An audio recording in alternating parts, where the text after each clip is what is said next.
Alright guys, welcome back. And we're here with the Pat Beverley breakdown. So let me just throw him on the team real quick. And we will take him into freestyle and look at all that Patrick Beverley has to offer. So he's at a 94, the diamond level. So now my suspicion from the beginning is that he's going to be a worse version of Marcus Smart. So what will determine whether or not that's true is, does he have, a great shot release or anything like that? If he has a great shot release, great hot zones, great animations, then he could still fit into that Jason Terry category. He is small, but so was Kyle Lowry for that matter. But Marcus Smart changed the game. Marcus Smart changed the meta. So let's get right to it. Hot zones, not great. Not great hot zones for a point guard. You guys know I like to have this hot zone here to work the pick and roll, and this one as well to work the pick and roll. He only has one out of the 3 point guard hot zones that I prefer, because you want to be able to pull up here and hit that shot. It's not that he can't hit it because he has a good shot rating. It's just that with the hot zone there, it'll be that much better. So his shot release, fairly slow. Way slow, actually. It's pretty slow. Not like, you know what it is? He has a catch and shoot jumper. He doesn't have a create jumper. And in fact, since this is a deep dive, I'm gonna go back and grab Marcus Smart after we get a real good look at Pat Bev, and we're gonna look at them side by side. So let's look at his moving shot. Okay, so he has a get open moving shot. It's slow though. He shoots like he doesn't have quick draw on. It's smooth and makeable, but he's short and it's slow. He doesn't create. Oh, see, when he does it from the middle, he actually doesn't lean that much. Is he one of those weirdos that has like? Yeah, it looks like he has 2 moving shots. Because that one was more straight up and down, but you guys saw before he was like leaning more. Hope that's not a thing. So that's not super great. Let's look at his handles. So we already saw his behind the back. It's okay.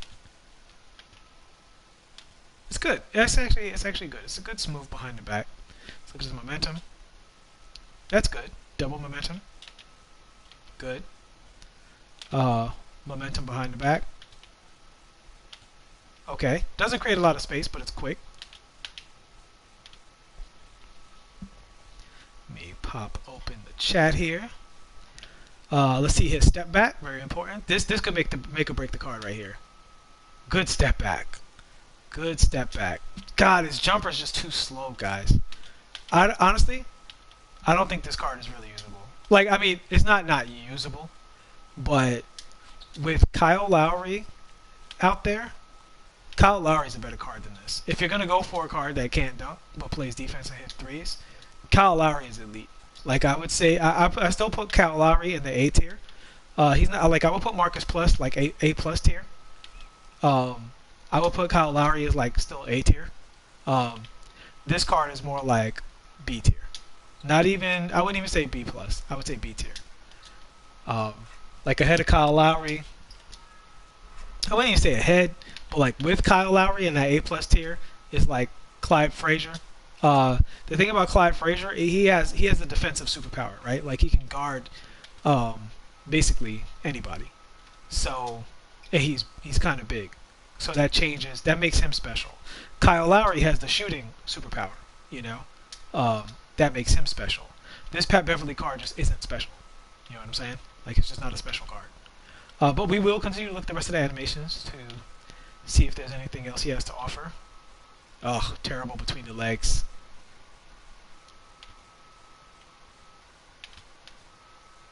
Nope. The hezzy behind the back is bad for some reason because he like looks at the ball like he doesn't know how to dribble. I'm gonna show you that again. See how he looks at the ball? Like he literally stops. He's like, wait, I don't know how to dribble. I'm gonna look at the basketball so I don't lose it. He didn't do it that time. But the first 2 times he like looked at the basketball, which slowed down his animation. Let me try it again. He didn't do it that time. So he has two. So you don't know which one you're gonna get. That's super weird. That you don't know which hezzy behind the back you're gonna get. Maybe I pressed turbo at a different time. I'm trying to activate turbo faster to see if that's why he did it. Because I don't know why he did two different hezzies behind the backs. He did a different one that time. I mean, yeah, so he has two different hezzy behind the backs. One of them is good. One of them is bad. I don't know what you're going to do to get the other one. He looked at it again. You saw it? He looked at the ball again. I don't know why that is, but that's very puzzling. It almost feels like a bug. He didn't look at the ball that time. Yeah, I don't know what's up with that. He's more Tony Allen than the actual Tony Allen card. Yeah. Yeah, in fact, I'm gonna actually throw him in a B minus, guys. I would rather use Dennis Smith Jr. and not have clamps than play this card. You know? Because, like, with Dennis Smith Jr., I know I don't have clamps, but I know I could get a bucket. With this card, he's short. So it's like, he's not going to defend Ben Simmons. You know? He doesn't have the interior defense for that. He's probably a worse defender than Kyle Lowry, to be honest with you, based on his stats, or at least equal. But again, Marcus Smart and Clyde exist. So if I want a defensive card with range extender, I'll pick Marcus Smart. If I want a defensive card that's better at other kinds of scoring, like layups and dunks, I'm going to pick Clyde. Even at a budget, I don't think this card is worth the MT if you're not doing the spotlights. That's my judgment on him. Let's peep the hezzy. See if we can burst out of it. Yeah, he's a good hezzy. Really great glitchy hezzy. That's like the best thing about the card. He has the glitchy hezzy. And he can change direction. That's the best thing about this card. This right here. He changes directions really fast, and he can also hezzy. So this is a true 50-50. As you can see, they're almost exactly the same speed. So he can go the same direction, or he can change direction. And that's really good about the card. Yo, thanks so much, Mazique. I appreciate it, man. Look at him coming over here saying something nice while I trash the Chicago player right here. Okay. That's what's up. I'm beating up a Chicago player. He came over here and gave me a compliment. You must be having a good day. But no, this card is I would leave him at a B. The main thing holding this card back is this shot release is just too slow. If he had, you could accept all of the other flaws if this shot release wasn't so slow. But the thing is, he can't like step into that. Like, there's just too much time to close out on a card this short. You see what I'm saying? So like, I'm doing the hezzy, guys. I'm doing this hezzy, and I'm canceling this hezzy into the shot. But look at how much time after that he goes up. I wish I had Brandon Ingram on here to show you. But I put him down for a second. Actually, let's see how... Do we have anybody? No, Lucius Allen's is kind of slow too. Let me see Paul George. See, now this card is 6'9", so he doesn't even have to be as fast, but look at how quick he goes up. You know? Like, you go into that hezzy jumper, that's immediate. And that's the difference between an elite card and a card that just has good stats. You know? It's that stuff right there. That's real gameplay coming off a pick and roll. People waiting for you to pass to the center or, you know, size up with the dribble or go to limitless and you pull up in their face. That's real. You know, that's real gameplay usefulness. That's not stats. That's not badges. That's game time situation. You know, what am I going to do? Am I pulling up? Am I not pulling up? And then you jay him right in the face. Patrick Beverley's not giving you that.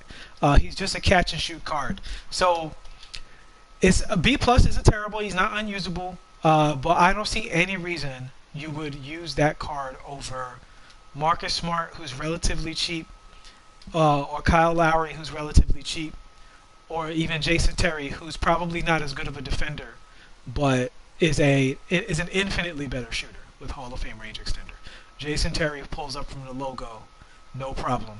Whereas Pat, I would say the best thing about Pat is that because he does have range extender and high shooting ratings, you can shoot from far enough away that your slow shot doesn't matter, right?